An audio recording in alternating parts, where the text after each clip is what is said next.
The shuttle docked with a soft hum, and Minho looked through the window at the massive space station floating against the stars. The Galactic Unity Academy was bigger than anything he had ever seen. It was a city in space, home to thousands of students from hundreds of different worlds. And now, 5 humans would join them. Minho picked up his bag and followed the others off the shuttle. Taiho walked in front, his back straight and his eyes scanning everything around them. Behind Minho came Yuna, then Hana, and finally Jiho. 5 humans. The first group ever sent to study at the academy. The docking bay was full of aliens. Minho had seen pictures and videos before, but seeing them in person was different. The Solari were tall, almost 3 meters, with golden skin and forearms. The Alari were thin and pale, with large dark eyes that seemed to look right through you. The Tarani were covered in soft fur, with gentle faces and ears that moved when they listened. And all of them were staring at the humans. Minho heard whispers as they walked. He did not understand most of the languages, but his translator caught some words. Small, fragile, soft, weak. A tall Ilari female stood at the end of the hallway.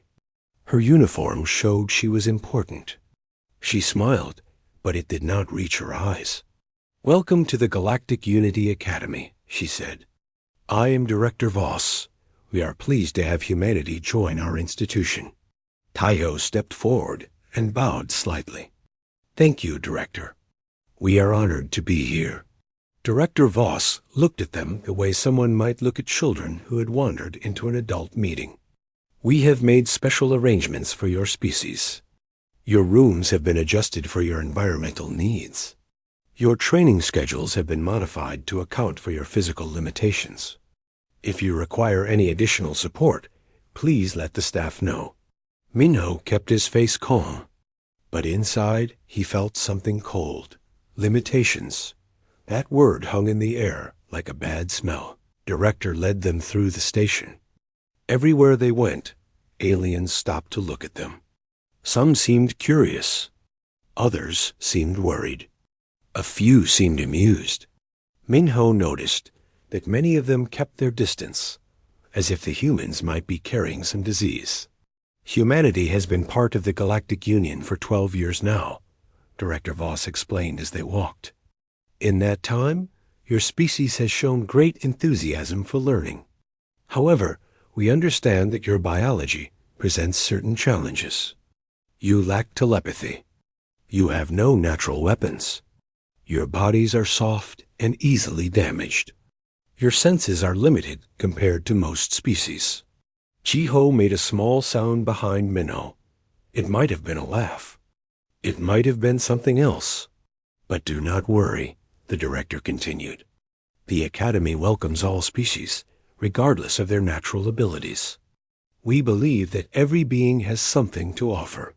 They reached the living quarters. The human rooms were in a separate section, away from the main dormitories. Director Voss explained that this was for their comfort and safety. The temperature and air mixture had been specially adjusted. After the director left, the 5 humans stood in the common room of their quarters. For a long moment, no one spoke. "Well," Jiho said finally, "that was something." Yuna sat down on one of the chairs. "They think we are babies. Did you see the way they looked at us?" "They do not know us," Taiho said calmly. "That is not their fault. We are new here. We must show them who we are." Hana, the youngest of them, was looking at her tablet. "I read the Academy records. Humans have the lowest physical rating of any species here. We are ranked below the Torani, and they evolved from prey animals." "Ratings are just numbers," Minho said quietly. It was the first time he had spoken since they arrived. "Numbers do not tell the whole story." The next weeks were difficult. The humans attended classes with students from dozens of species.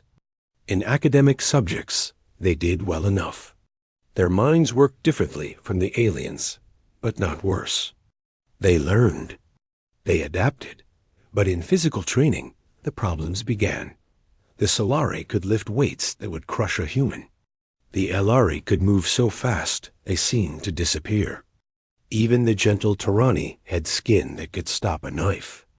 The humans were slower, weaker, more fragile. The instructors were polite about it. They gave the humans easier exercises. They did not expect them to keep up.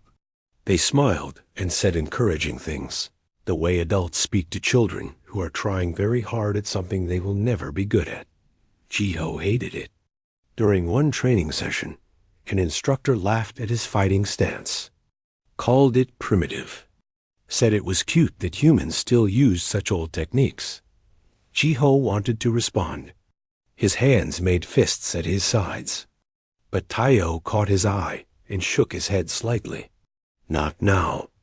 Not yet. So Jiho smiled and said nothing. Yuna made a friend. Her roommate was a Tarani named Kira. Kira was kind and nervous and very curious about humans. She asked many questions about Earth. "I have read about your planet," Kira said one night. "It sounds very dangerous. The gravity is so heavy. And you have predators. Large ones. And the weather changes all the time. And there are earthquakes and volcanoes and storms." Yuna laughed. "It is not so bad. We are used to it." Kira's ears moved in a way that meant worry.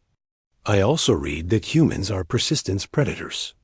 That your ancestors used to hunt animals by chasing them until they collapsed from exhaustion. Is that true?" "That was a long time ago," Yuna said. "We do not do that anymore." But Kira still looked nervous when Yuna walked behind her god at night. Taiho walked through the station alone. He memorized the hallways. He noted where the security stations were. He counted the guards and watched their patrol patterns. He was not planning anything. He was just being careful. It was a habit from his military days, back on Earth.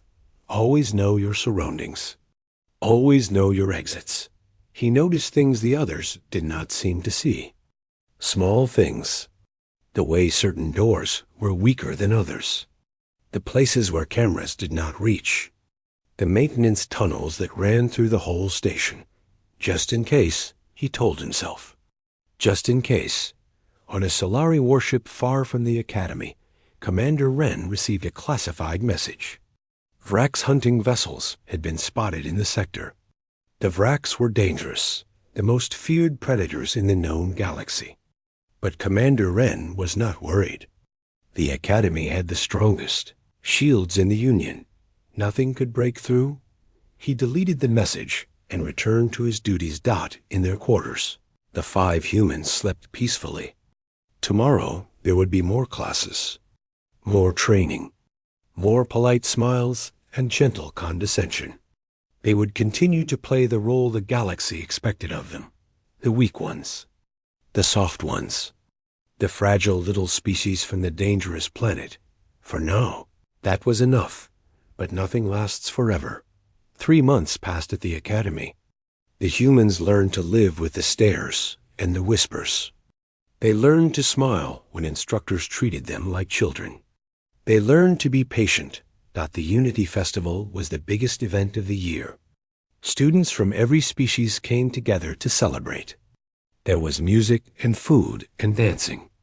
The great atrium at the center of the station was decorated with lights from 100 different worlds. Hana stood on a small stage, wearing a traditional Korean dress. She had been asked to perform a song from Earth. It was a gesture of inclusion, they said. A chance for humans to share their culture. She opened her mouth and began to sing. The melody was old, hundreds of years old, a song about mountains and rivers and home. Her voice was clear and sweet. The aliens listened in silence. Then the lights went out. For one heartbeat, everything was dark. Then red emergency lights came on, painting the atrium in blood-colored shadows. Alarms screamed through the station. Hannah stopped singing. Around her, confusion spread like fire. Students shouted in dozens of languages. Some ran, others froze. No one knew what was happening. Minho was near the food tables when the attack began. He heard explosions in the distance, felt the station shake. His military training kicked in immediately. He moved toward the walls, away from the open center of the room. He looked for exits. He looked for weapons. The first Vrax came through the main doors. Minho had seen pictures of the Vrax before.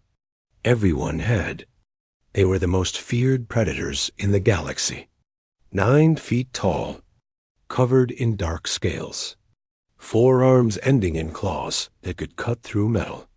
Eyes that glowed red in the dark, seeing heat instead of light. But pictures did not show how fast they moved. Pictures did not capture the sound they made, a clicking noise that echoed through the atrium like death itself. There were 12 of them. They spread out in a formation, moving with terrible coordination. And they began to hunt. A Solari guard tried to stop them. He was brave. He was strong. He was also dead in less than 3 seconds. The Vrax leader tore through him like paper. Screaming filled the air. Students ran in every direction. The Vrax did not chase everyone. They selected targets carefully, cutting off escape routes, herding groups into corners. They were not just killing. They were hunting, playing with their prey. Yuna was near the medical station when the chaos started. Her instincts told her to run, but she forced herself to think. Where was Kira? Her Tarani friend had been nearby just moments ago. She pushed through the crowd, moving against the flow of panicking students. She found Kira hiding behind a fallen table, shaking with fear. Kira. Yuna grabbed her arm. We have to move. I cannot, Kira whispered. Her eyes were wide and empty. I cannot move. They will see me. They will catch me. A shadow fell over them. Yuna looked up. A Vrax stood 3 meters away. It was looking directly at them. Its mouth opened, showing rows of teeth. It made that clicking sound again, softer now. Almost like laughter.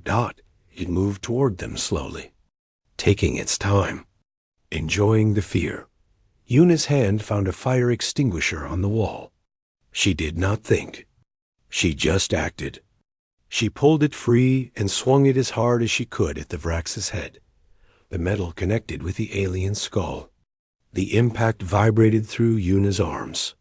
The Vrax stumbled, more from surprise than pain. Its head turned toward her, and for one terrible moment she saw her death in those red eyes. Run! She screamed at Kira. They ran. The Vrax roared behind them, but Yuna did not look back. She dragged Kira through a side door and into a maintenance corridor. They kept running until her lungs burned and her legs felt like water. Across the station, Minho and Jiho had found each other. They watched from hiding as 3 Vrax killed a group of Solari guards. The guards fought hard, but they were not trained for this. They fought like soldiers. The Vrax fought like monsters. When it was over, the Vrax made that clicking sound again, laughing, celebrating. Minho's face was calm, but his eyes had changed. Something old had woken up inside him. Something that remembered what humans really were. They are playing, he said quietly. They think this is a game. What do we do? Jiho asked. Minho watched the Vrax move away, looking for more prey. We find the others. We regroup, and then we show them what happens when you hunt the wrong species. The station was in chaos. Communications were jammed. Security forces were scattered and dying. Director Voss huddled in her office, watching reports come in on screens that flickered with static. The Vrax had used stolen Union codes to break through the shields. They had planned this attack carefully. She sent out distress signals, but there was no way to know if anyone received them. Help could be hours away. Days, maybe. On the screens, she watched the Vrax hunt. They were collecting trophies now, taking heads and claws from their kills. This was sport for them, entertainment. The Academy with all its young students, was nothing more than a game preserve. Tai-Ho found the maintenance bay on Deck 7. It was empty and defensible, with multiple exits and access to the station's power systems. One by one, the other humans found their way to him. Yuna arrived with Kira. Minho and Jiho came from another direction. Hannah slipped in last, still wearing her performance dress, now torn and stained. They were all alive. They were all unharmed. And they were all very, very angry. How many Vraks? Tai-Ho asked. I counted 12 on the initial assault, Minho said. There might be more? Weapons? We have nothing, Jiho said. The station's weapons lockers are on the other side of the attack zone. Tai-Ha pulled up a map of the station on a maintenance terminal. His eyes moved across it, seeing patterns that others would miss. Then we make our own weapons. This station has tools. It has chemicals. It has power systems we can use. Kira watched them with wide eyes. These were the same humans she had lived with for 3 months. The same quiet, polite, seemingly harmless humans. But something had changed. They moved differently now. They spoke differently. The softness in their eyes had been replaced by something hard and cold. You are going to fight them? She asked. The Vraks are apex predators, the most dangerous hunters in the galaxy. Your species is rated as one of the weakest. Yuna looked at her friend and smiled. It was not a friendly smile. Kira, she said gently, there is something you need to understand about humans. We come from a planet where everything wants to kill us. The weather wants to kill us. The animals want to kill us. Even the plants want to kill us. We did not survive because we were strong. We survived because we never, ever give up. Tai-Ho turned from the map. His voice was calm and steady. The Vraks think they are the hunters here. They are wrong. On Earth, we have a saying. The hunt is not over until someone stops breathing. He looked at each of his fellow humans. They nodded back at him, understanding without words. Let us show them what that means. Outside the maintenance bay, the Vraks continued their hunt. They had no idea that something had changed. They did not know that the prey had started hunting back. They would learn. The maintenance bay became a command center. Tai-Ho stood over the map, planning their moves. The others prepared in their own ways. Listen carefully, Tai-Ho said. We cannot win a straight fight against the Vraks. They are bigger, stronger, and faster than us. But we have advantages they do not know about. Minho was already working at a power console. His fingers moved across the controls, learning the system. What advantages? Our ancestors did not hunt by being stronger than their prey, Tai-Ho explained. They hunted by being smarter, more patient. They would chase an animal for hours, sometimes days, until it collapsed from exhaustion. Humans can run longer than any other creature on Earth. Our bodies cool down through sweating. Most animals cannot do that. They overheat. They tire. And then we catch them. Jiho was breaking apart a maintenance tool, turning it into something that looked like a weapon. The Vraks are not animals on Earth. No, but the same principles work. We do not need to be faster or stronger. We need to be smarter, more coordinated, and more stubborn than them. We need to tire them out, confuse them, make them afraid. Hana was at the communication terminal. Her hands flew across the controls. I can access the station's internal systems from here. Speakers, lights, some doors. But their jamming is blocking outside communications.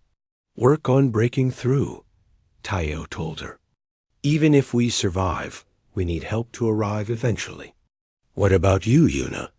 Yuna had found a medical kit. She was organizing supplies with practiced hands. I can keep us alive, but I am not a soldier. You do not need to be. Your job is to keep everyone functioning. That includes any other students we find. Taihao looked at Kira, who still sat in the corner, trembling. Can you help her? Yuna went to her friend and knelt beside her. Kira, I need you to focus. Can you do that? Kira's ears were flat against her head. I am not made for this. My species ran from predators. We hid. We never fought. And my species was the predator, Yuna said softly. But that was a long time ago. Now we choose who we want to be. And right now, I choose to protect you. Will you let me? Slowly, Kira nodded. The first trap was simple. Minho sealed off a section of the lower deck, then rerouted power to make it look like there were life signs inside. When 3 Vraks went to investigate, he vented the atmosphere from the corridor. One of them died. The other 2 broke through a door and escaped, but they were weakened, confused. The prey was fighting back in ways they did not understand. The second trap was Jiho's idea. He found a storage room full of cleaning chemicals. Mixed together in the right way, they created a gas that burned the eyes and lungs. Not enough to kill the Vraks, but enough to blind them temporarily. 2 more Vraks walked into that trap. One stumbled into a wall and broke its neck. The other fled, screaming in a language the translators could not handle. Word spread among the Vraks hunting parties. Something was wrong. The weak species, the soft ones, were killing hunters. It made no sense. It went against everything they knew. Gore, the pack leader, received the reports with growing anger. He was the largest of the Vraks, his scales darker than the others, his claws stained with centuries of kills. He had hunted across 100 worlds. He had never lost prey before. Find them, he ordered. Find the humans. Bring them to me alive. I will kill them myself. But finding the humans was harder than it sounded. They moved through the maintenance tunnels like ghosts. They appeared, struck, and vanished before the Vraks could respond. They fought nothing like the other species. No honor, no direct confrontation. Just tricks and traps and endless patience. Minho faced his first Vraks, alone in a cargo bay. The creature was 8 feet tall and moved like liquid darkness. Its red eyes locked onto him, and it smiled with too many teeth. Little human, it said, its voice like grinding metal. You cannot run. You cannot hide. You are prey. Minho did not run. He did not hide. He moved sideways, keeping his eyes on the Vraks, staying just out of reach of those terrible claws. The Vraks lunged. Minho dodged. It was close, too close, but he survived. The Vraks attacked again, and again Minho moved just enough to avoid the blow. This happened many times. The Vraks grew frustrated. It was faster than the human, stronger, but the human kept moving, never attacking, just staying alive. Minutes passed. The Vraks was breathing harder now. Its movements were slower. It did not understand what was happening. On its world, prey either fought and died or ran and was caught. This human did neither. What are you doing? The Vraks growled. Minho smiled. There was no warmth in it. Waiting. 10 more minutes passed. The Vraks was stumbling now, its body overheating. It had never had to work this hard for a single kill before. Its muscles burned. Its lungs felt like fire. When it finally collapsed to one knee, Minho picked up a hem. Edel piped from the floor. He walked toward the Vraks calmly, without fear. On my planet, he said, we call this persistence hunting. We do not need to be fast. We just need to be patient. The pipe came down. Kira watched from behind a storage crate. She had followed Minho, wanting to help, but she had frozen when she saw the Vraks. Now she stared at the human standing over the dead predator. He was breathing hard. His hands shook slightly, but his eyes were steady. Yuna said your people were holding back, Kira whispered. I did not understand what she meant. I think I do now. Minho turned to look at her. For a moment, his expression softened. We do not enjoy this. But when our friends are in danger, we do what we must. Across the station, the tide was turning. The Vraks had killed many students in their initial attack, but now they were losing hunters. Every time they thought they had cornered the humans, they found only traps and empty rooms. Every time they let their guard down, something struck from the shadows. Director Voss watched her screens with growing disbelief. She had spent years studying humans, preparing reports on their weaknesses. She had never considered their strengths. A message appeared on her console. It was from Hana, transmitted through internal systems. We are organizing survivors on decks 4 through 7. If you want to live, send anyone you can to us. The humans will protect them. Director Voss read the message 3 times. Then she began redirecting scared students toward the human positions. Gore felt something he had never felt before. It took him a long time to recognize it, because he had never experienced it in his entire long life. Fear. He gathered his remaining hunters, 7 out of the original 12, and gave new orders. No more playing. No more games. They would find the humans and destroy them with overwhelming force. The hunt had changed. The Vraks were no longer the only predators on this station, and they were beginning to realize they might not be the most dangerous ones. The central atrium had become a fortress.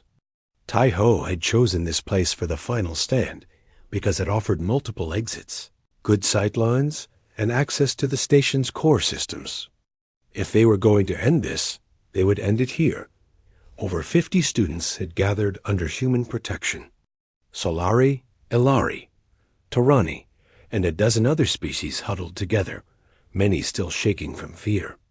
But they were alive. The humans had kept them alive. Yuna moved through the crowd with her medical supplies, treating wounds and calming nerves. Hana worked at a communication terminal, still trying to break through the Vraks jamming. Minho and Jiho were building defenses, using furniture and metal panels to create barriers. And Tai-Ho stood in the center, watching everything, thinking 10 steps ahead. They will come soon, he said. The remaining Vraks will attack together. They know we are here. They cannot afford to let us survive. A young Solari approached him. The alien was tall, with golden skin marked by fresh cuts. Why are you doing this? Why risk yourselves for us? We treated your species poorly. We laughed at you. Tai-Ho looked at him calmly. Because you needed help. That is enough reason. But the Vraks are apex predators, the most dangerous species in the known galaxy. How can you face them without fear? Tai-Ho considered the question. I never said I was not afraid. Fear is natural. It keeps you alive. But on my world, we learned something long ago. Fear is just a feeling. You can feel it and still choose to fight. The Solari stared at him with new eyes. He had never heard anyone speak about fear that way. Hana shouted from her terminal. I broke through. The distress signal is transmitting. But help is at least 2 hours away. Then we hold for 2 hours, Tai-Ho said. Everyone to positions. They are coming. The Vraks attacked like a storm dot. 7 of them remained, including Gore, the pack leader. They came through 3 entrances at once, moving in perfect hunting formation. Their claws gleamed in the emergency lights. Their red eyes scanned for targets, but the atrium was not what they expected. The open space had been transformed into a maze of barriers and traps. The lights flickered in strange patterns, making it hard to see. And standing in their path were 5 humans and an army of students who had decided they were done being prey. Gore roared a command, and the Vraks charged. The battle was brutal. A Vrak slammed into the first barrier and tore through it like paper, only to find Jiho waiting on the other side. He swung a makeshift weapon, a metal pole wrapped with electrical wire. It connected with the Vrax's arm, and the creature screamed as electricity burned through its scales. Another Vrax tried to flank around, but 3 Solari students blocked its path. They were terrified, but they did not run. They had seen what the humans could do. They wanted to be brave. My NHO moved through the chaos like a shadow. He had learned the Vrax patterns now. He knew how they attacked, where they were vulnerable. A Vrax lunged at him, and he ducked under its claws, striking at its knee. The creature stumbled. Before it could recover, a group of Torani students buried it under a pile of metal debris. Yuna stayed back, pulling wounded students to safety, treating injuries as fast as she could. Her hands were covered in blood, some of it red, some of it other colors. She did not stop. She could not stop. Hana had abandoned the communication terminal. She held a broken piece of glass in her hand, her performance dress torn and dirty. When a Vrax came too close to a group of young students, she did not hesitate. She jumped on its back and drove the glass into its eye. The creature threw her off, screaming in pain. She hit the ground hard, but rolled to her feet. A Solari caught her arm and pulled her to safety. "You are insane," the Solari said. Hana smiled, blood running down her face. "Thank you." Gore watched his hunters fall one by one. He could not understand it. These were humans, the weakest species in the galaxy. They had no claws, no fangs, no armor. Their bodies were soft and slow. How were they winning? Then he saw Tayo. The human leader stood in the center of the atrium, directing the defense with hand signals and short commands. He moved from position to position, always where he was needed most, always calm, always in control. Gore understood. Kill the leader, and the others would break. That was how packs worked. That was how prey worked. He charged. Tayo saw him coming.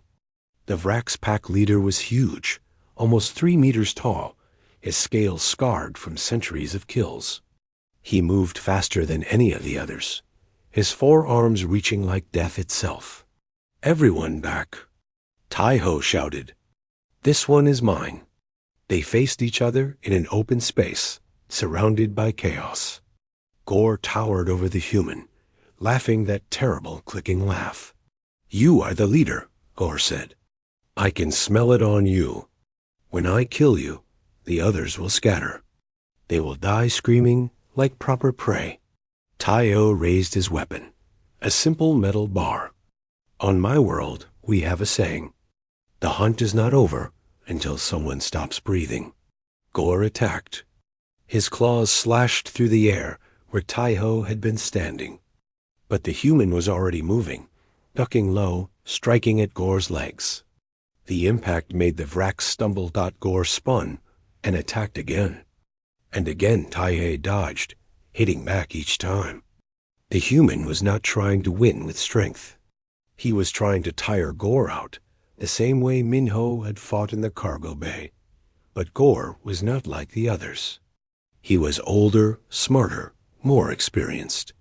He recognized what Tayo was doing, and he changed his approach. Instead of chasing, he waited. Let the human come to him. They circled each other, both breathing hard, both bleeding. "You are different," Gore admitted. "Your species is different. I have hunted across 100 worlds. I have never seen prey fight like this." "We are not prey," Tayo said. Gore lunged, but this time he did not aim for Tayo. He grabbed a piece of debris and threw it at a group of students nearby. Tayo had to move to block it, and that moment of distraction was all Gore needed. His claws caught Tayo across the chest. The human went down, blood pouring from deep wounds. Gore stood over him, ready for the killing blow. "Die knowing your pack will follow you," Gore said. Ho looked up at him. Despite the pain, despite the blood loss, he smiled. "You still do not understand," he whispered. He grabbed Gore's leg with both hands. Before the Vrax could react, Tai-Ho pulled himself forward and drove a hidden blade into Gore's knee. The pack leader screamed and fell. They hit the ground together. Tai-Ho's vision was fading, but he kept fighting. He used Gore's own momentum against him, rolling on top, finding vulnerable spots, striking again and again. When it was over, both of them lay still. Blood pooled around them, red and black mixing together. Minho reached them first. Gore was dead. Tai-Ho was barely alive. "Medical!" Minho screamed. "We need medical here now." Yuna came running, her supplies almost empty. She looked at Tiho's wounds and felt her heart sink. But she did not give up. She could not give up. Around them, the battle was ending. The remaining Vrax, seeing their leader fall, had lost their will to fight. Some tried to flee.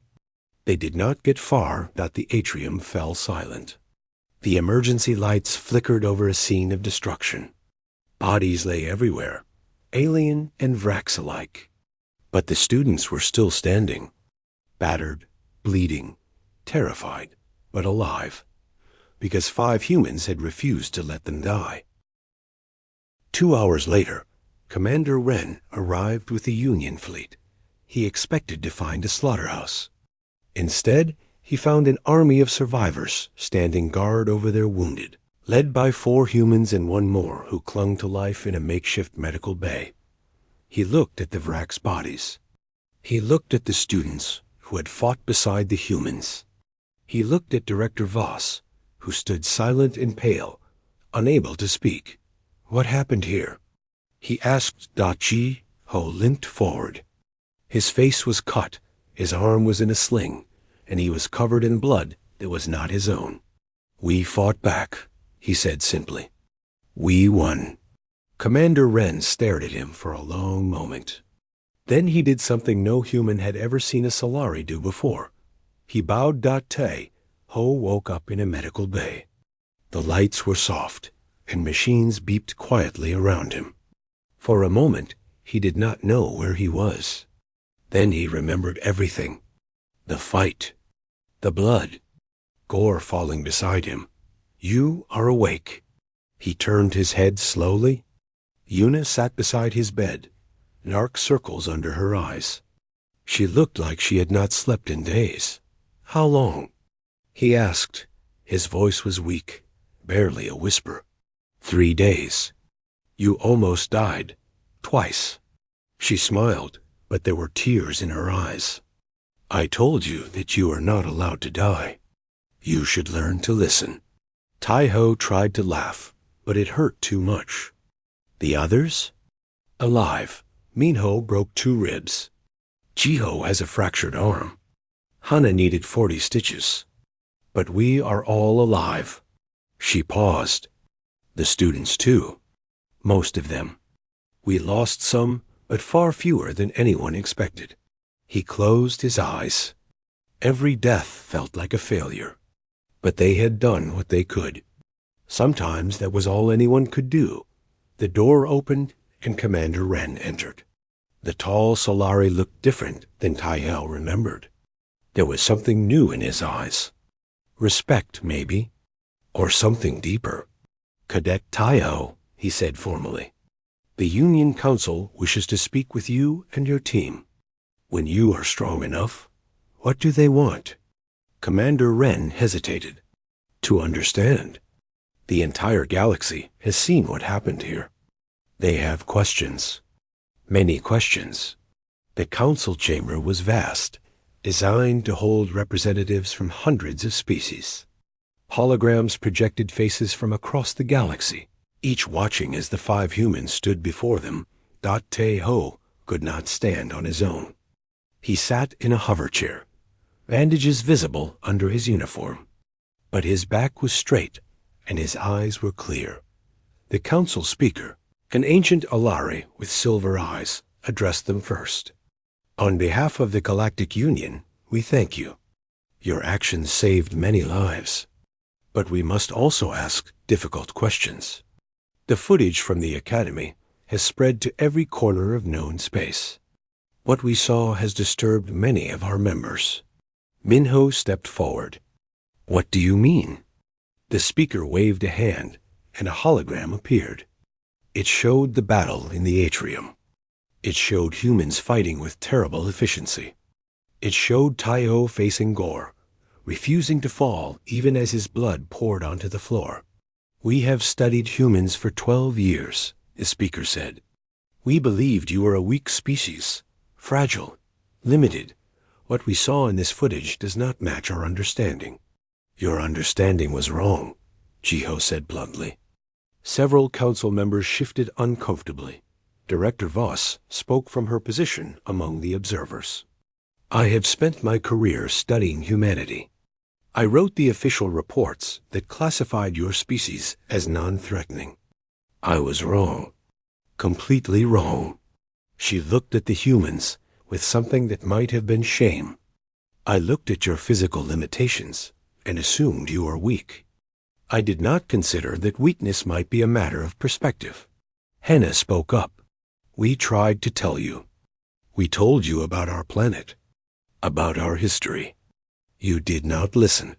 No, Director Voss admitted. We did not. The council speaker raised a hand for silence. We have begun a more thorough study of Earth and its history. What we have found is deeply troubling. Another hologram appeared. It showed Earth's history. Wars that lasted decades. Soldiers who continued fighting with wounds that would kill any other species. Humans crossing oceans in wooden ships, climbing mountains, walking on their own moon. Your species has been fighting since before you discovered fire, the speaker said. You have waged wars that killed millions of your own kind. You have survived disasters that should have destroyed you. You have hunted every other predator on your planet to near extinction. The speaker paused. And yet you came to us with kindness, with patience, with smiles. Why? Tai-Ho answered, because that is who we choose to be. We know what we are capable of. We know our own darkness. That is exactly why we try so hard to be better. Silence filled the chamber. 100 species contemplated his words. Finally, the speaker nodded slowly. The Vrax Dominion has sent us a message. They have declared that humans are no longer to be hunted. Ever. This is the first time in their history they have made such a declaration. They finally learned something. Yuna said quietly, yes, they learned that humans are not prey. The speaker looked at each of them in turn. We are now faced with a difficult question. How do we classify humanity? Our old categories clearly do not apply. Minho shrugged. We are just humans. We are not so different from you. We laugh, we cry, we love, we fear. We just refuse to give up. That is all. That is not all, Commander Wren said. I have served in the military for 200 years. I have seen many species fight. None of them fight like you. None of them refuse to die like you. He turned to address the council. I recommend we create a new classification for humanity, one that reflects their true nature. After the formal session ended, Kira found Yuna in a quiet corridor. The Tyranni's ears moved nervously as she approached. I owe you my life, Kira said. You saved me when the Vrax attacked. You protected me through everything that followed. I do not know how to repay that. Yuna hugged her friend gently. You do not need to repay anything. That is what friends do. But I do not understand. Kira's voice was small. You were always so kind, so gentle. I thought you were weak, like everyone said. But then I saw you fight. I saw you kill. You became something different. Yuna was quiet for a moment. We did not become something different. We showed you what we always were. We just usually choose not to show it. Why? Because we do not want to be monsters. Yuna looked out a window at the stars. On Earth, we learned a long time ago that the truly strong do not need to prove their strength. We are kind because we can afford to be kind. We are gentle because we choose to be gentle. Not because we are weak, because we are strong enough to make that choice. Kira's ears slowly rose. You were holding back. All this time. Yes, will you hold back again? After everyone knows what you can do? Yuna smiled. Of course. Being dangerous does not mean we have to be dangerous. Does that make sense? Kira thought about it for a long time. Then she hugged Yuna back. I think I understand now. 1 week later, the official classification update was announced across the galaxy. The old label for humanity, Class 12, non-threatening developing species, had been deleted. The new classification read, Class 1, Apex, approach with respect. Minho stood at a viewport on the Academy, watching repair ships work on the damaged sections. Jiho joined him, his arm still in a sling. Think things will be different now? Jiho asked. Yes, Minho said. The whole galaxy saw who we really are. They cannot unsee it. Are you worried? Minho considered the question. No, I think this is better. It is easier when people understand you. When they do not, they make mistakes. Like the Vrax did. They definitely made a mistake. Yes, and now everyone knows the price of that mistake. They stood in silence, watching the stars. We should go check on Tai-Ho, Jiho said eventually. Make sure he is not trying to leave the medical bay again. Minho laughed. He is stubborn. He is human. Same thing. As they walked away, a Solari cadet passed them in the corridor. The alien stopped, looked at them, and bowed slightly. It was the same bow Commander Wren had given them after the battle. The humans nodded back and kept walking. Behind them, the stars burned bright and cold. Somewhere out there, other species were learning what had happened at the Academy.